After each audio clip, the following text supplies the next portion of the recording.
মুমিনদেরকে বলা হয়েছে তোমরা কখনো হতাশ হবে না, কারণ তাকদীর লেখা হয়ে গেছে, হতাশার কোনো কারণ নাই। একটা প্রবণতা আমরা সমাজে দেখছি আত্মহত্যার। ইয়াং জেনারেশনকে আমরা নসিহত করব যে ভুলেও নিজের জীবনকে বিসর্জন দিতে যাবেন। আল্লাহ রাব্বুল আলামিন আপনাদেরকে সৃষ্টি করেছেন তার ইবাদত করার জন্য এবং তার জমিনে তার দিনটাকে প্রতিষ্ঠা করার জন্য। খেলায় খেলায় আপনার জীবনটা নষ্ট করবেন না, ঠিক আছে ভাই? আল্লাহ বোঝার তৌফিক দান করেন। তো কলম সৃষ্টি করার পরে কিয়ামত পর্যন্ত সব লেখা হয়ে গেছে। এখন আমাদের এই পৃথিবীতে তো মানুষ ছিল না, ছিল?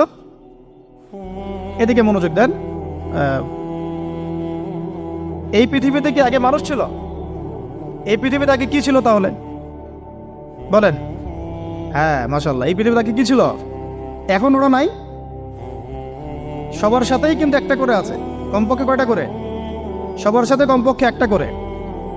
আর কোন কোন জায়গা আছে যেখানে জিনের বড় বড় আখড়া আছে। পৃথিবীতে যে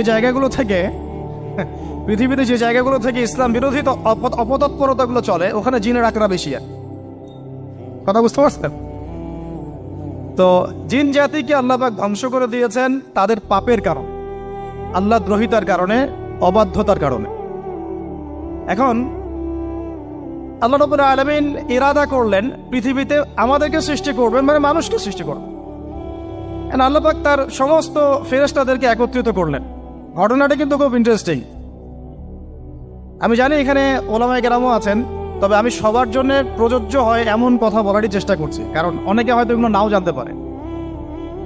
তো আল্লাহ পাকের ভাষায় আমি যদি বলি, আল্লাহ রাব্বুল আলামিন বলছেন, বা'দা আউযু বিল্লাহি মিনাশ শাইতানির রাজীম, ওয়াইয ক্বালা রাব্বুকা লিল মালায়েকা ইন্নী জাঈলুন ফিল আরদি খলিফা। হে নবী মুহাম্মদ সাল্লাল্লাহু আলাইহি ওয়াসাল্লাম, তুমি স্মরণ করো সেই সময়ের কথা যখন আল্লাহ তোমার রব সমস্ত ফেরেশতা